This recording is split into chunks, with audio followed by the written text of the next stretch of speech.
Selamat beraktivitas dan semoga semuanya dalam keadaan sehat walafiat. Semoga dapat terhibur. Terima kasih. Sebelumnya kami mengingatkan untuk mendengarkan episode sebelumnya agar dapat lebih memahami alur ceritanya. Saat berikutnya, wajah Wang Lin semakin suram. Dia melihat sekeliling dan melihat banyak orang yang berjalan-jalan di kota Qilin, tetapi tidak satupun dari mereka menyadari keberadaan benang merah. Sekarang Wang Lin sangat bingung, namun perasaan ngeri itu menjadi semakin kuat. Satu-satunya momen Wang Lin merasakan perasaan itu adalah ketika dia melihat Dewa Kuno Tusi. Dia mulai membalik-balikkan ingatan yang diwarisinya untuk mencoba menemukan apa yang terjadi dan mengapa pemandangan aneh ini terjadi ketika bendera pembatasan muncul. Sementara itu, iblis kedua dengan cepat terbang menembus kabut. Saat ini, di atas lautan iblis, kabut merah yang lebarnya lebih dari 10 km tiba-tiba mulai menyusut. Namun saat itu menyusut, benjolan muncul di tengahnya. Benjolan itu mulai membesar seolah-olah penuh air dan menggantung di bawah kabut merah. Kemudian, bagian bawah benjolan itu terbuka. Terdengar raungan yang menggelegar dan itu seperti pilar cahaya merah yang terasa bisa menghancurkan seluruh bintang sujaku. Saat pilar bercahaya merah itu jatuh, kabut merah tiba-tiba menyusut dari lebar 10 km menjadi sekitar 7 atau 8 km. Segera pilar merah besar itu jatuh dengan kecepatan yang tidak terbayangkan. Hampir dalam sekejap mata, ia jatuh dari langit ke dalam kabut di atas lautan iblis. Itu menciptakan ledakan sonik dan mengirimkan gelombang tekanan ke sekelilingnya. Selain gelombang tekanan, banyak retakan kecil di angkasa yang juga muncul saat benda itu jatuh dari langit, sehingga langit tampak seperti cermin yang retak. Ketika pilar merah jatuh ke kabut di atas lautan iblis, hal itu menyebabkan kabut mulai mendidih dan menyebabkan semua binatang di dalamnya lari sambil berteriak. Sementara itu, kabut di lautan iblis menguap menjadi awan dan perlahan melayang ke atas. Saat pilar merah semakin tenggelam, semua kabut di atas lautan iblis, baik itu lautan dalam maupun lautan luar, mulai terkonsentrasi di sekitar pilar merah. Jika seseorang melihat dari langit, mereka dapat melihat bahwa seluruh kabut di atas lautan iblis membentuk pusaran dengan pilar merah di tengahnya. Kabut tak berujung bergerak menuju tengah dan akibatnya semakin banyak awan hitam yang melayang keluar dari pilar merah. Untuk pertama kalinya dalam beberapa tahun yang tak terhitung jumlahnya, kabut yang menutupi langit lautan luar telah hilang. Tanpa kabut yang terbentuk dari air yang ada di lautan luar sebelumnya, sinar matahari akhirnya menyinari lautan luar untuk pertama kalinya. Itu menerangi tanah yang gelap, kota yang tidak menyenangkan, dan para kultivator yang wajahnya dipenuhi kepanikan. Namun beberapa kultivator yang belum pernah merasakan sinar matahari sekuat ini seumur hidup mereka menjadi bersemangat. Jika seseorang membandingkan lautan iblis dengan sebuah lingkaran, maka semua kabut di tepi lingkaran itu telah menghilang. Semua kabut itu berkumpul di tengah atau berubah menjadi awan hitam di dekat pilar merah. Pada titik ini, ketika pilar merah terhenti di dalam kabut, kabut telah menyusut beberapa ukuran. Kemudian, kabut tersebut membentuk pilar hitam raksasa dan menghempaskannya ke arah pilar merah. Tiba-tiba, saat kedua pilar bertabrakan, gelombang kejut dikirimkan ke sekelilingnya, yang menyebabkan makhluk hidup apapun di dalam kabut yang terkena gelombang kejut akan berubah menjadi debu. Di saat yang sama, pilar merah akhirnya menghilang. Tetapi itu belum berakhir. Kabut merah selebar 7 atau 8 km tiba-tiba bergerak kembali dan membentuk pilar merah lagi yang jatuh dari langit. Kali ini semua kabut merah turun bersamaan dengan pilar. Saat ini tidak ada lagi kabut merah yang tersisa di langit dan semuanya jatuh bersama pilar merah. Raungan yang menggelegar dapat didengar oleh setiap kultivator di lautan iblis, dan pada saat yang sama, sejumlah besar kabut hitam berubah menjadi awan hitam, lalu mengembun di langit. Pilar merah itu masih terus berjatuhan setelah menyusut hingga kurang dari setengah ukuran aslinya. Sementara itu, iblis kedua sudah mundur sejak dia menyadari ada sesuatu yang tidak beres. Pada saat ini, hampir semua kultivator di lautan iblis keluar dari rumahnya. Bahkan orang-orang yang mengikuti pelatihan tertutup berhenti dan keluar untuk melihat langit. Ketika Wang Lin melihat pilar merah melalui iblis kedua, sebuah ungkapan tiba-tiba muncul di kepalanya dari ingatan warisannya. Pembalasan dewa. Wang Lin bergumam pada dirinya sendiri saat dia memindai ingatan yang dia warisi untuk mengetahui apapun tentang pembalasan dewa.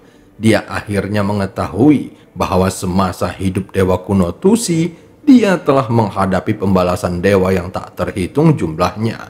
Pada awalnya, dewa kuno Tusi khawatir akan pembalasan dewa. Namun setelah tubuhnya direkonstruksi 4 kali, pembalasan dewa tidak lagi menjadi ancaman baginya dan berubah menjadi suplemen yang sangat bagus.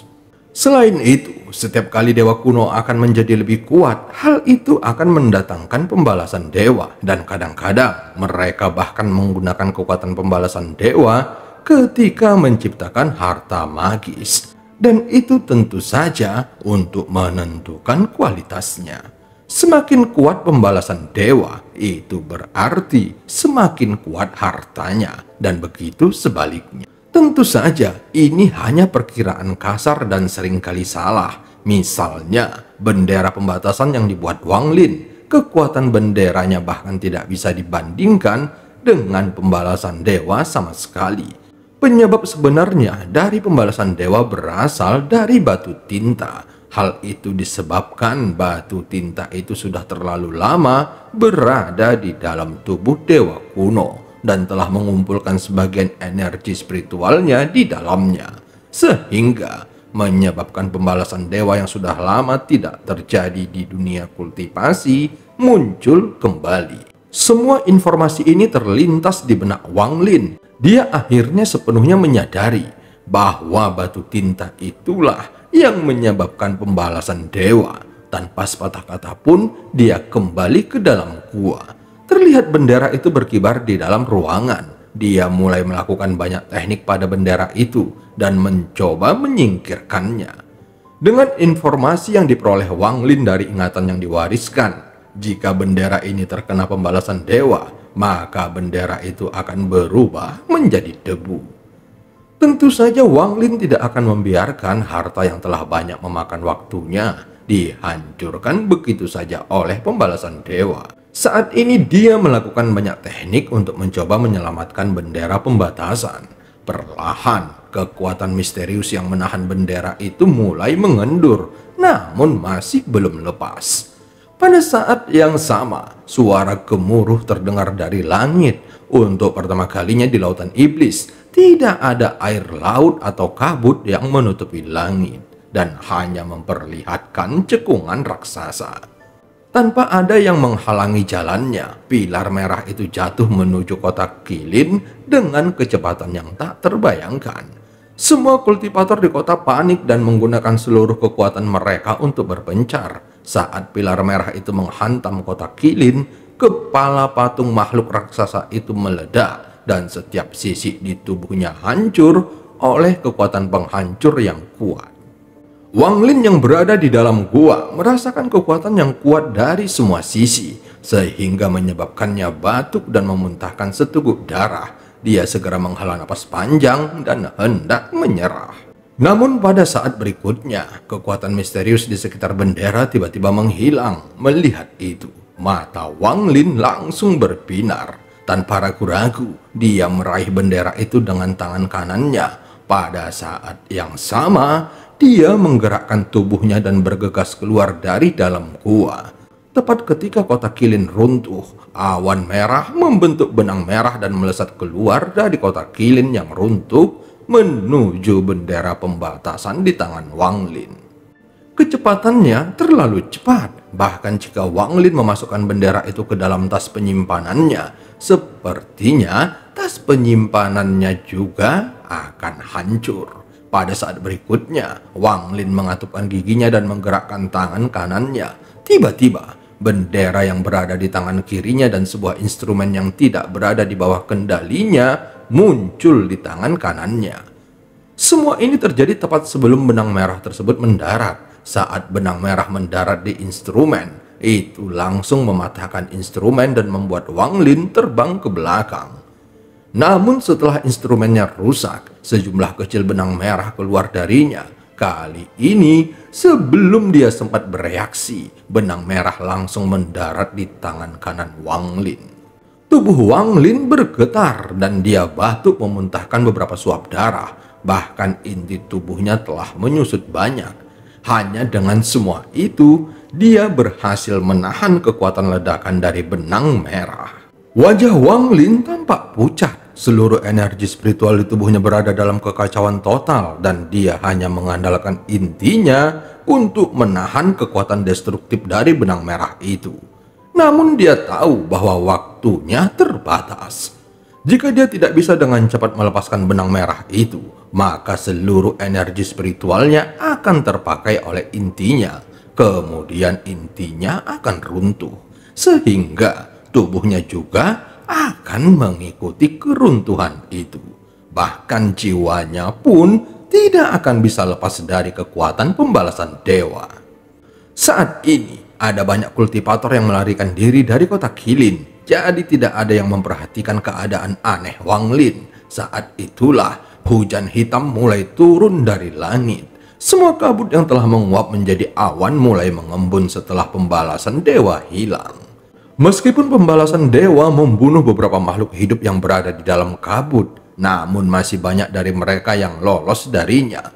Bahkan beberapa binatang besar dan kuat yang hidup di dalam kabut muncul di lautan iblis.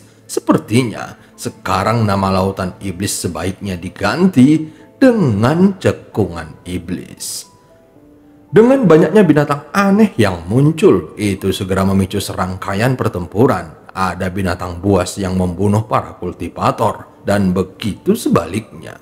Semua kultivator tahu bahwa semua binatang ini memiliki inti yang dapat digunakan untuk membuat pil atau dikonsumsi secara langsung untuk meningkatkan kultivasi mereka.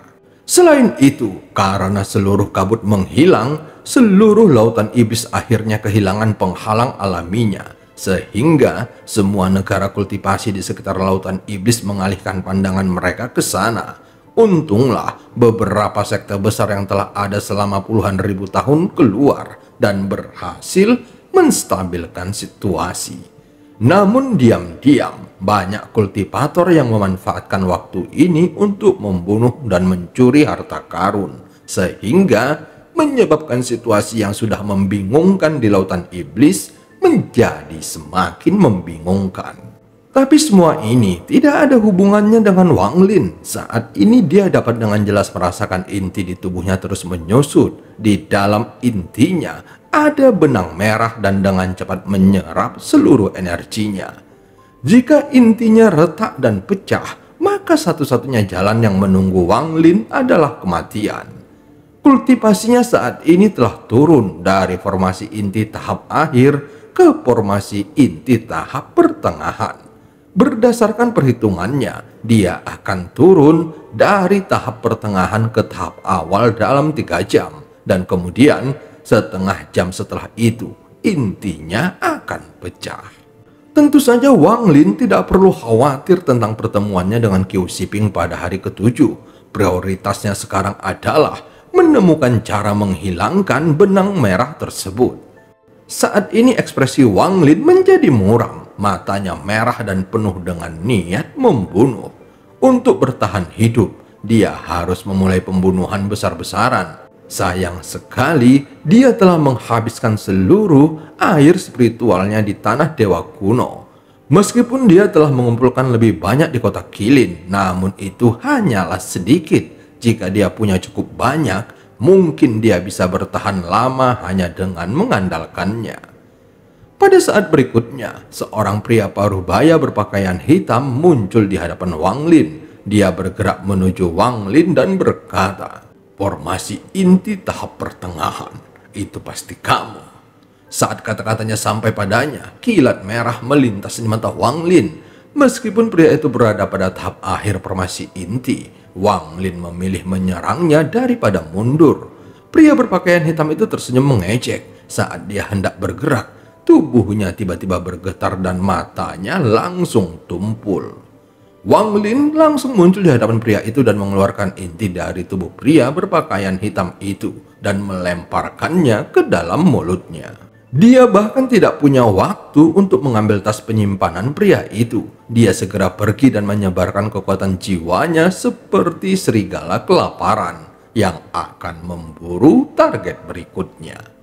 Saat ini Sun Fan sedang melarikan diri dari dua binatang dengan kekuatan formasi inti tahap akhir.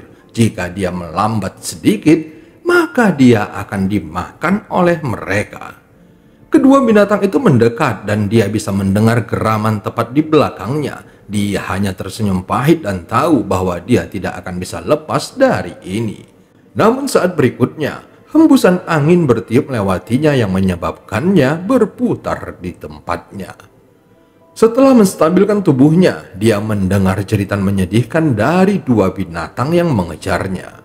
Sun Fan menoleh dan melihat seorang pemuda berambut putih yang seperti iblis, lalu mengulurkan tangannya ke dalam binatang itu dan mengeluarkan intinya. Kemudian dia langsung memakannya. Wang Lin segera menatap Sun Fan dengan dingin, lalu tanpa berkata apa-apa, dia menyerbu ke kejauhan. Meski Wang Lin sudah pergi, namun Sun Fan tidak berani bergerak sama sekali.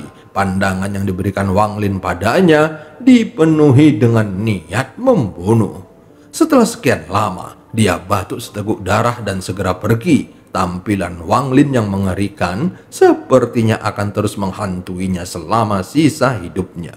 Sementara itu di suatu daerah di utara ada dua sosok yang berebut inti dari seekor binatang yang dibunuh oleh pembalasan dewa. Sehingga pedang dan teknik terbang memenuhi langit saat mereka saling menyerang. Ketika para kultivator dari kedua belah pihak berada dalam panasnya pertempuran, tiba-tiba Wang Lin pun muncul tanpa sepatah kata pun dan dengan mata bersinar merah seperti mata iblis. Kemudian kilat merah terbang keluar dari matanya dan menembus para kultivator di kedua sisi. Sementara itu, Wang Lin dengan cepat bergerak melewati para kultivator. Dia mengulurkan tangannya ke perut masing-masing kultivator formasi inti, lalu mengambil inti mereka dan langsung mengkonsumsinya. Hanya dalam waktu sekitar 10 napas, semua kultivator dalam pertempuran itu mati, dan inti binatang yang menyebabkan seluruh pertarungan juga dikonsumsi oleh Wang Lin. Kemudian tubuhnya berubah menjadi kabur saat dia menembak ke kejauhan. Apakah itu binatang buas atau kultivator, pria atau wanita? Selama mereka tidak berada pada tahap Nesensol, mereka akan dibunuh oleh Wang Lin. Saat dia menelan lebih banyak inti, kultivasinya sendiri secara bertahap berhenti menurun sampai intinya akhirnya stabil. Namun masalahnya tidak terpecahkan sama sekali. Keadaan stabil ini hanya akan berlangsung beberapa jam dan intinya akan segera menyusut lagi dengan cepat hingga runtuh. Satu-satunya cara untuk menyelesaikan masalah ini adalah dengan terus membunuh orang dan mengambil intinya sampai energi spiritual yang cukup terkumpul dan memaksa benang merah itu keluar dari tubuhnya. Oleh karena itu, dia perlu membunuh banyak orang.